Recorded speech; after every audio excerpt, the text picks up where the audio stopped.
So let's start with where we are. There's a lot of history here. So a plaque that says it's the longest running restaurant in the same location in Dallas. Yes. So we have been open and operating and serving here for over 84 years. Your restaurants are amazing businesses and they create amazing opportunities because in a single city, you could open 10, 15 locations and you could absolutely crush it. You do have to have a path to success. You have to have the numbers that make sense. You have to know how you will make money. You have to have the right economic components. It sounds simple, and it is simple, but not easy. The struggles is where you really learn. Yes, exactly. And business is traditionally very harsh on teaching you lessons. It is, yes. How the heck do you manage your values and how do you pass that to everybody? You have to care about your folks genuinely. That just really works to create the dynamic that's success.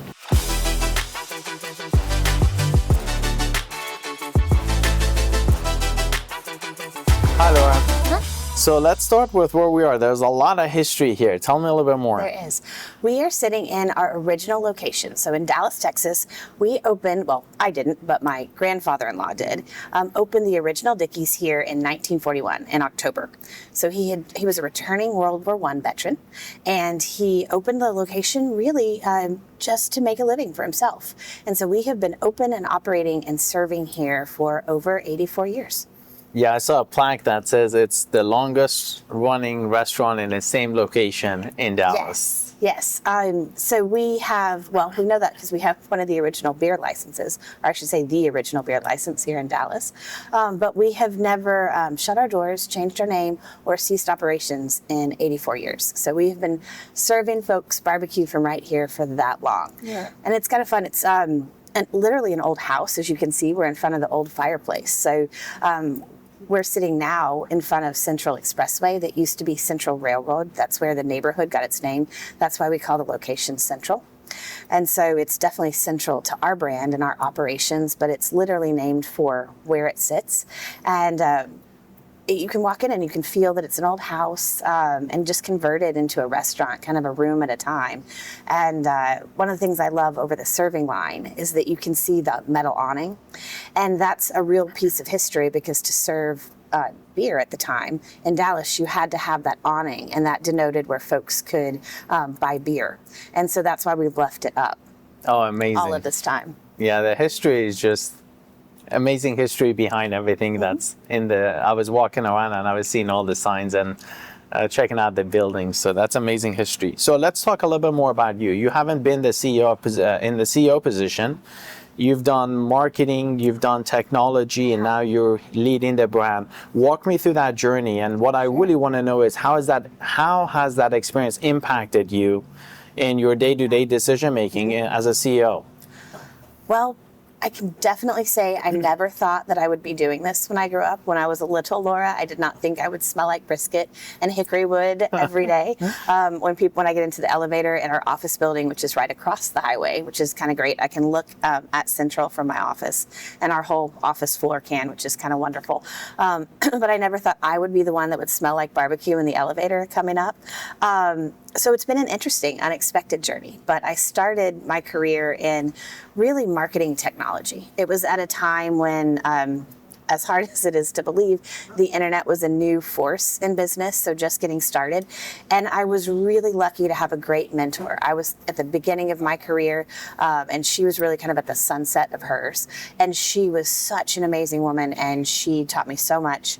And I was, young and flexible, and she was really established and experienced.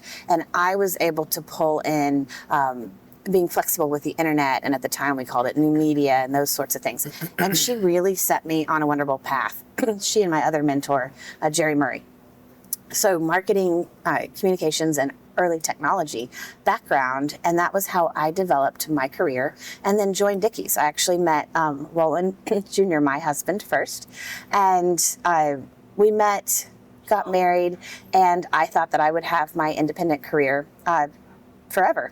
And the 2008 recession hit, and he said, hey, it's a challenging time. We should talk about what we want to do with the business. He had been working in the business in some form or fashion his whole life, but was serving as CEO at the time. And he said, we're getting a lot of offers to sell the business. What do you want to do? And I'm like, well, it's your family business. It's your legacy. I appreciate you asking, but I'm all in if you're all in. And he said, absolutely wonderful. I want to be all in. I want to grow this. I want to hold on to it. I want it to continue to be a family business. I need you to quit your job and come help me, which is not how I thought that conversation was going to go. But I was like, okay. So I really, even at that time, thought that would be a temporary situation. I would come in, I would join, I would contribute, and then I would go back to what I was doing before, outside of Dickey's. And so I came in and I started, as you mentioned, in marketing and communications, because that was where I could immediately hit the ground running. So it was 2008, beginning of 2009, and things were just really challenging. I mean, it was just an unbelievably challenging economic recession in every sense across all sectors. So we brought in community marketing, and then we layered in online ordering. We literally had, at the time that I joined, a website that Oregon Trail looked more sophisticated than. It was a very HTML. One of our team members found actually an old copy of it, and we have it framed in the office now to remind us from where we came in this generation. But it was starting there and just building up layers and layers and layers. First in marketing, then in technology, communications, training. So I really worked all over the business, and we went from challenging times to just really phenomenal growth and success, and adding to the brand and adding to the business and adding to the menu, and just doing lots of wonderful, exciting things. And as I like to say, somewhat jokingly, somewhat true, I missed the wrong meeting, was eventually demoted to CEO. And oh, gotcha. Well, I was going to say, it sounds like you kicked your husband out of the CEO position and you took over. That's what I heard. Well, sure. Depending on how you look at it. Yeah, so let's get into that a little bit. When was it that the brand just took off? That everybody knows Dickey's as it is today? Mm-hmm. As far as us taking off, it's been an evolution over the past 20 years, and we have grown organically. And I say that because I've had the opportunities to sit with a lot of great folks in the industry that have done really phenomenal things. But oftentimes they had a grand plan. Oh, I want to be right here. Oh, we want to do X. And there are certainly things about the brand for Dickey's that's true, but growing to be the largest barbecue brand in the world was not a specific goal. That's the organic part of our growth.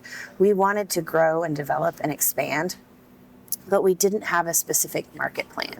It wasn't, oh, we're going to dominate the Southwest or anything like that. Maybe if we had that plan, we would have done what we've done even faster. But we really, our design was to authentically, or I should say our goal, our commitment was to authentically, and is still today, to authentically grow the brand and create and replicate the experience, to never lose the true barbecue experience when you walk into a Dickey's, and then to do that in as many places as we can. So it was always growth, but not specifically size or market or anything of that nature. So as far as how folks know the brand today, I think they know that we've been around, but I hope they often don't know how large we are, that we're in 8 countries or that sort of thing. Exactly, yeah. So how many units are there today then? So we have, Dickey's proper, we have over 375 barbecue restaurants today. At our high water mark, we were over 500. And then we have also expanded concepts. So we have over 800 restaurants across 8 concepts. So 375 Dickey's, what are the other concepts that you're in? So we have Big Deal Burger. We have our 2 chicken concepts, Trailer Birds and Wing Boss. And then we have a breakfast concept, and we have a mac and cheese concept, and we have a baker concept. Okay, got you. So everybody says restaurants are really bad businesses to own. Don't get into them. You're not from the industry. You Correct. didn't come from the restaurant background. Very Are they correct. good businesses? Are they bad businesses to own? What's your take? Restaurants are absolutely a phenomenal business, but they're challenging. So it is hard-won success. I think that's the best kind. And so if folks feel that way, then absolutely the restaurant business is for you. But it is not easy. It is not cruise control. You come in and you work every day, and you will do so really, truly proportionately to your success. You know, engagement in the restaurant itself with your guests, and whether you are, you know, an individual restaurant or part of a large brand or part of a chain or whatever the situation might be, your direct engagement with the restaurant and your guests is directly proportionate to your success. So if that's exciting and invigorating and you define that as a good thing, then the restaurant business is for you. If you don't, then it's very much not. Got you. Yeah, I say it's a very simple business to own, but not easy. Exactly. And that's well said. Simple, not easy. Yeah, because it's just the challenges are there. But I think that's the case across any business. So you guys are in manufacturing, you do your own thing. We'll get into that. You also run some technology stuff from what I understand. So we'll get into that as well. So, but I'm sure you've seen that transition. Like it's difficult. No matter what industry you get into, it's very difficult. But I think I agree with you. Restaurants are amazing businesses and they create amazing opportunities because in a single city, you could open 10, 15 locations and you could absolutely crush it.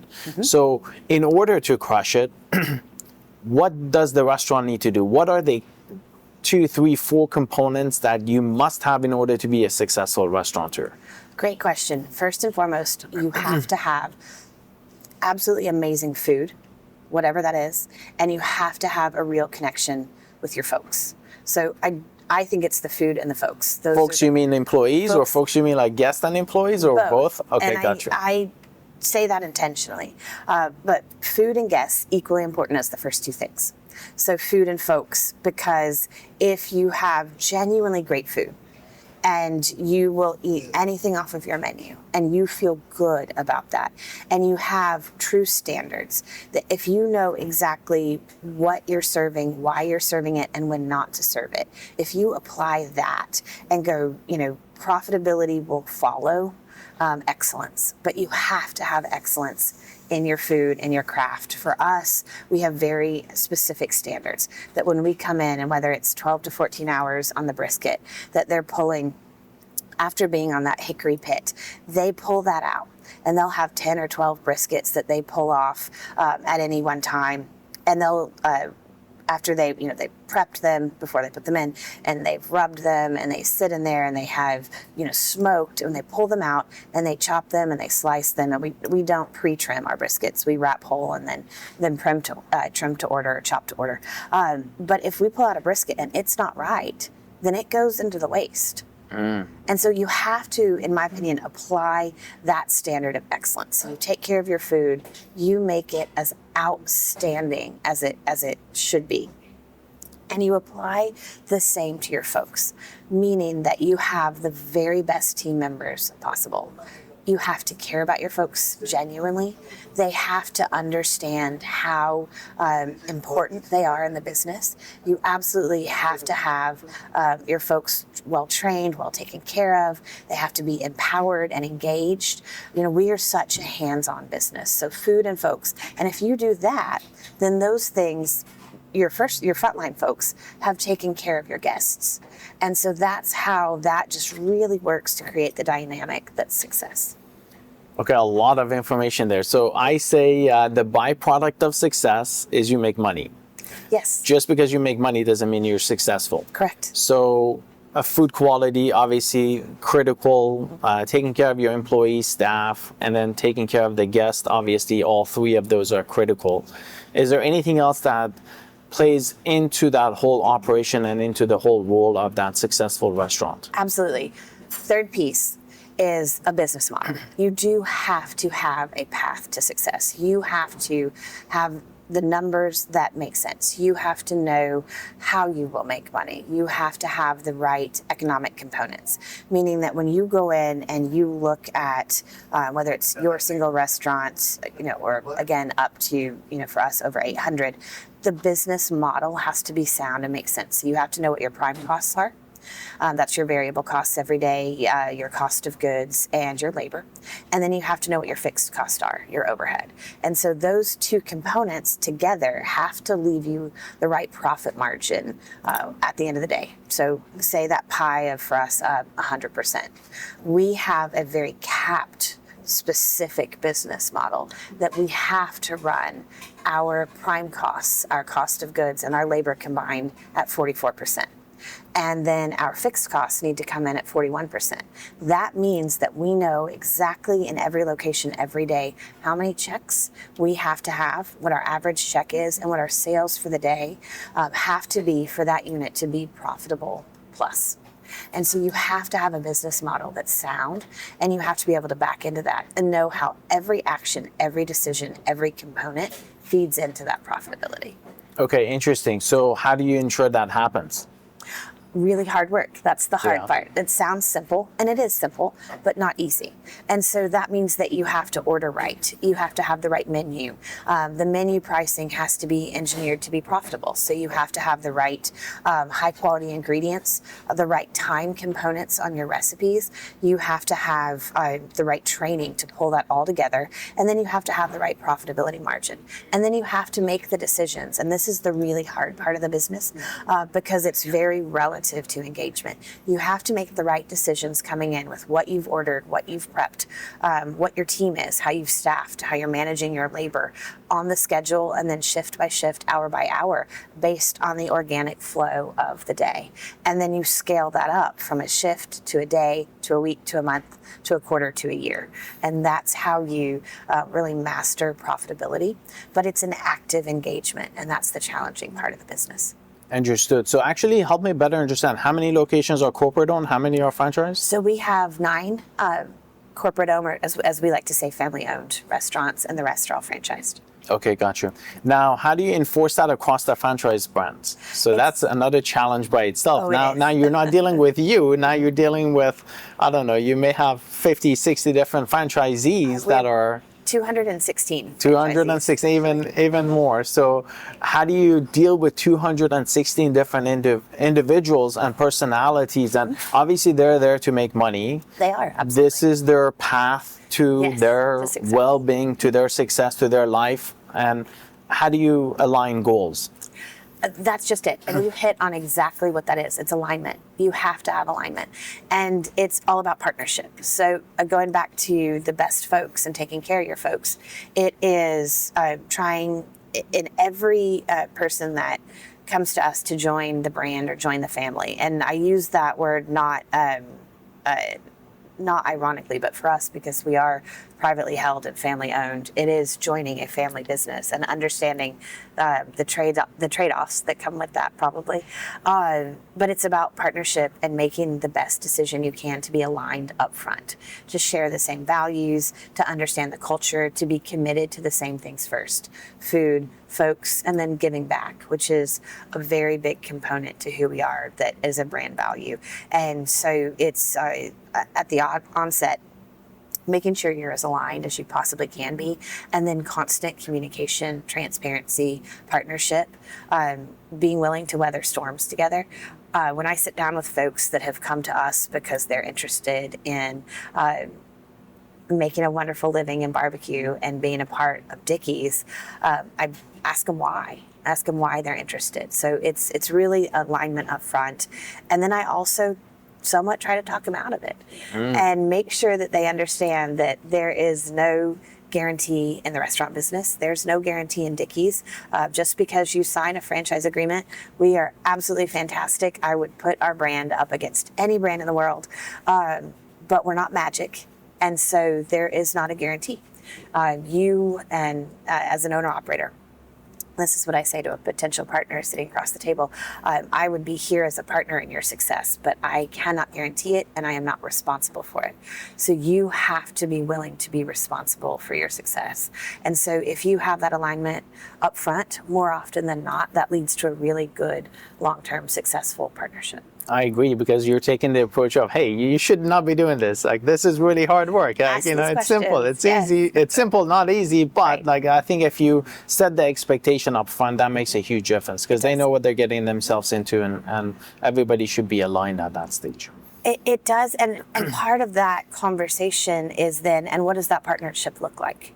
And then what does that mean? So we align up front in the big picture, but then you have to take that all the way down from strategy to tactics. What does it really mean to be first in the restaurant business and then second in the restaurant business as a franchisee? You know, we have 84 years of operating history and of legacy and of choices that we've made, all of which I would have a responsibility to explain to a partner, you know, why we do things, what are the choices that we're making, and how do we come to that decision.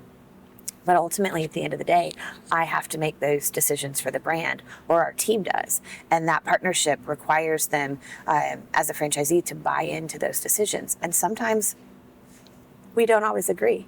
And so it's upfront talking through that. It's, we are the core of who we are, and we have a brand and a menu and a history and a legacy and a commitment to our guests and a drive to maintain all of those things while being profitable as we can be. But we may not agree on a menu choice. We may not agree on a menu expansion or removing an item. We may not agree on an adjustment that we would make to uniforms or the interior of the restaurant. We'll talk through all of it. But a franchise partnership ultimately means that they commit to delivering on what the brand decides. And so I think it's also being very clear about that up front. So let's talk about profitability. Do restaurants have thin margins? I define thin. For us, that's a 15%. So we aim to have a 15% margin. That's part of our business model. So if you take 100% of the pie, our belief is that you should, or the brisket, I say 100% of the brisket, Yeah. you should always be working on growing the brisket, right? Not trying to reslice the pie differently. So don't slice into that 15% profit margin. Know that you have 15% as a profit margin. You have 41% of your fixed cost, and you have 44% of your prime costs, your daily decisions, what you do with your food and your folks. And then grow that brisket so that percentage stays the same, but it's a larger number. So 15% I think is a very healthy profit margin. It depends on if that's enough for you. Well, it's not a technology company where you got 70, 80% margin, and the more you sell, the more that profit margin grows. That's not the case here. But True. I think for a traditional business model, very good. brick and mortar, Stable. it's very stable. It's not 5, 6, 7, 8%, less than 10%. So let's drill more into that, because I've done a lot of homework. I started my journey within from corporate level down in the restaurant space here in Dallas with a brand that was just booming and growing. And how was that? Because that's an interesting experience to be on a growth trajectory with a brand. It was amazing. I just wanted to be a part of it. I was doing things for free. And actually at the time I had one of my partners that was like, hey, you should not be investing all that time in there, because you're just not being compensated for it. I'm like, it doesn't matter. I just want to be a part of it. And I think that you've hit on that. Like, you got to take care of the folks. You got to set the vision, the culture. And these guys had the culture. And again, I just wanted to be a part of it. It wasn't because I was making money from it. I was making money, obviously, and that had to be there. But just being involved in that growth phase was amazing. I was at the leadership conference every Monday from 7, sometimes till 1, 2 o'clock in the morning. Yes. And I was sitting there. Sometimes I was presenting. Sometimes I was listening in, absorbing all the problems that they're having. And when everything was going well, then everybody was happy. Things were going well. But then obviously the struggles is where you really learn. Yes, exactly. And business is traditionally very harsh on teaching you lessons. It is, yes. So what I learned is everybody says restaurants have thin margins, but immediately when I ask, well, what is your top line revenue? They say 600, 700, 800,000. And I'm like, you're not even a business yet. Like if you haven't hit that $1 million mark yet, Right. just go focus on that. And once you get there, then come back and talk to me Right. about thin margins. Yes, exactly. So what's your take on that? And where does a restaurant go from 5% profit margin, losing money, hey, I got to close this down, to, wow, this is crazy, I'm making 15% margins, I should go open a second location? So, and I think you hit on something that ties into that entire discussion. On your growth trajectory, if you have, in my opinion, and this is relative to the person and what you want, and I think that's also a conversation that everyone should have with themselves. What does success look like for you? You know, what's important to you? You know, how do you want to feel at the beginning of every day and at the end of every day? And how important is your monetary compensation, as well as how much you like what you do, how much you're in control of your own destiny, your own business, your own brand, you know, how much those things are important to a person also factors into success. How much you want to be doing different things every day versus having a very set paced, you know, all those things contribute to overall success as well as monetary success. But you mentioned on that growth trajectory, which is something that you and I would have in common, that I wholeheartedly agree with, but is also very relevant to the discussion of success in the restaurant business, is if you have a calculation where every effort for every dollar has to line up, I would submit you're probably not going to be ultimately an extremely successful person monetarily. That you have to be willing at definitely the beginning of things, but also at different key times as the restaurant industry and business in general, but certainly our industry goes up and down, which we can certainly talk about. You have to be willing to give more. You have to be willing to meet the expectation and the need of the situation. So you have to be willing to come in early, stay late, be flexible, make an adjustment, really put in more than. And that can mean a lot of different things. So if you're willing to do that, then you over time ride that out. You ride through the cycles of the macroeconomic system. You ride through the cycles of the competitive landscape changing. You ride through the cycles of the consumer confidence adjusting and consumer confidence evening out, which it always does. It's both linear and cyclical. Yeah. And so you have to, I think, be willing, but also prepared and able to see those things through. And so I think that's part of the discussion of getting to a profit margin of X up to 15%, is that you have to have both the dollars and the determination. And it does take both to get started to see that through. And I think that's also, again, a very important but responsible discussion, whether it's with yourself or a partner or your business partners at large and your team. If you're going to open that restaurant, you know, here's what our starting capital is, and here's what our road to profitability should be. And you should map that out. You should, again, know what your investment is. You should know with that, then, you know, fixed costs, what you've invested in and what it takes to run every day. And then your again, as we call them, prime costs, because they vary. You should have that mapped out. You have to know your numbers. So food, folks, and knowing your numbers. Oh, I'm so thrilled you said that. Actually, yeah, we should call out. So I have a board member, Kendall Ware. And I just remembered one of the first topics, as you mentioned, that one of the first podcasts that we did, he's like, look, I can't tell you how many franchisees I've been through and how many restaurateurs that just simply do not know their numbers. Thank you. It is, I spend at least, well, I meet with every barbecue university class that comes through. Roland or I do, and certainly these days, I'm the one that sits down with them. No matter what, I stop everything to spend time with our new folks that are coming in, and the topic of the conversation is know your numbers. Yeah. And I say, you know, I get to do a lot of things every day, but if I have 1 hour with you, I hope it makes the impression that the topic that I'm choosing is know your numbers. Yeah. And so, and to say that the emphasis I put on that is so important. You have to walk in and know your numbers. You've got to have a plan. As much as we didn't have a growth plan, we had the plan to grow. But you've got to have a destination in order to arrive there in business. And so you have to know where you're going. You have to be able to build that. And that's a numeric journey. I mean, even though food and the folks make the difference in the brand and the experience, the language of business is numbers. And so to be profitable, you have to know all your inputs and you have to manage and be responsible for all your outputs. And that has to have a numeric value. You have to know how your menu composition in both cost and profitability end up to drive your bottom line. You have to know how your labor scheduling and all of your costs come together to either add to, enhance, or pull from your overall bottom line. You have to know what your investment should be and have the engagement then to impact those numbers to drive them. I agree, and I think you said something very critical. You have to be responsible. Yes. No one else is responsible. It's your fault. Yes. If it doesn't do what it needs to do, it's your fault. Just come to terms with that. Don't fight it, and just be like, all right, this is the output. What do I need to do to make that happen? And you also mentioned something that's very difficult. So obviously, I'm in technology. You're in the restaurant space, but it sounds like we have the same problem.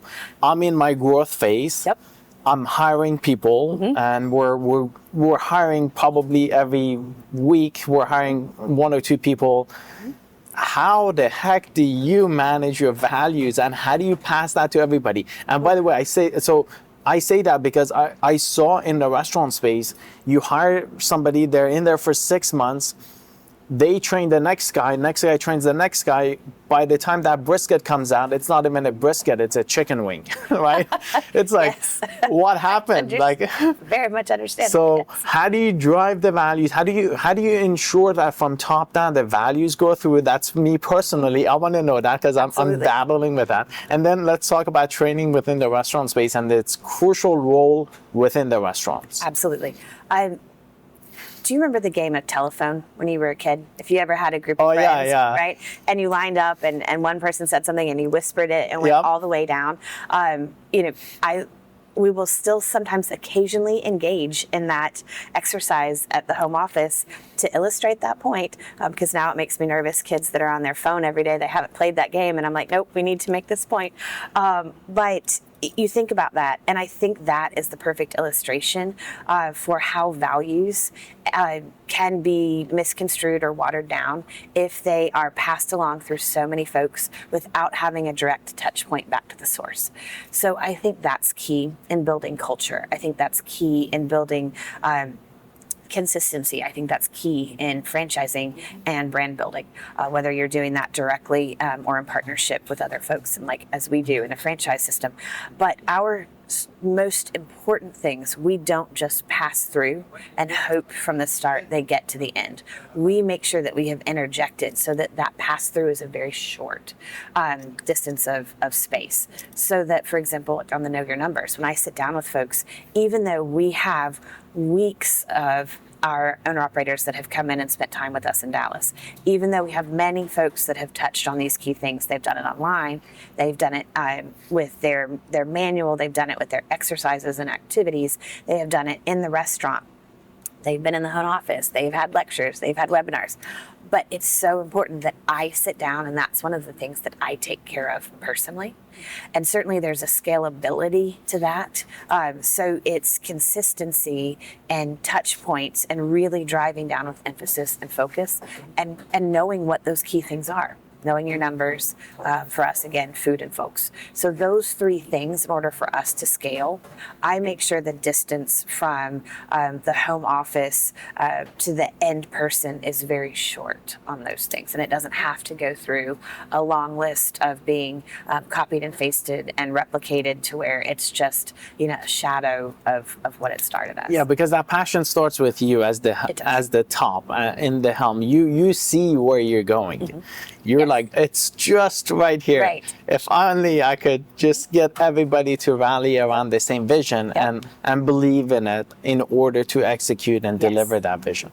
Okay, so training, restaurant training, and I want to get back into Know Your Numbers. So we'll call it, I guess, part KYN. of it. Definitely, yes. So training, how does... from outside looking in, I see that as a big major challenge in a restaurant. Again, it's simple but not easy. There's That's the it. not easy part. Yes. Because you got to train everybody, and then retention is a major problem within It the is industry. So one let's of the open big that can of worms. Yes. Well, first and foremost, it's investing in training. It's understanding how important Which I it think is problem number one. Yes, I Majority agree. don't even invest in training. I completely agree. And watching someone do something is not training. That's true too. You got to be on the driver's seat. That's right. And it is having a system that is committed to, tell, show, do. And so you have to have where you can sit down and explain to a person. You've got to give them a digital manual, printed copies. You've got to give them information. You've got to explain it, so that the nuances that you can not only articulate what's needed and share the vision. So it isn't just, which I see this mistake sometimes, talking about, well, we do this and this and this. It's talking about, we do this, and here's where we want to get to. Sure. And so then it all has to add up together, right? So you've got to have that sharing of information and that commitment to that, and the tools, in my opinion, to do that. And those need to be written, and they need to be digital, and you need to have different points of contact that meet a person where they are based on their needs and experience and background and things of that nature.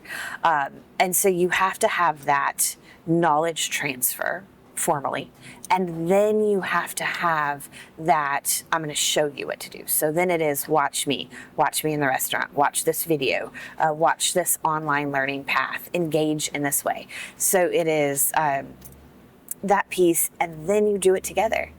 And then only after you've completed those three parts and you have sat back down, and I think this is so incredibly key, we have a sign off with all of our folks that go through training, whether they are training in a restaurant to work for us directly, whether they are training as an owner operator to join the franchise, whether they are training for any home office position. They come and they work in this restaurant, and they go through that process and path, but they have to then sign off with their trainer. We go through the checklist of all of the core skills, the restaurant skills and the business skills, because they're two different things. The barbecue is one part, the business of the barbecue is the other. That's definitely the know your numbers. And they sign off together. Yes, we've done this. Yes, I understand it. Yes. And you will get to that point and they'll go, oh, wait, I have to put my name on this, that I understand how to do this. Yes, you do. And that goes back to the personal accountability part. And it is so important because it's also making sure that we haven't skipped something, that we haven't missed something, that it isn't routine for us so much that it's implied. We have a culture of putting our literal values on the wall. So at the home office, we have our messaging and our values up all over the place. One of them, for example, is know your numbers. Another is act, acknowledge, communicate, take it to completion. Another is write it down. If it's not in writing, it doesn't exist, so you have to write it down. That goes back to that key part of education and training and accountability.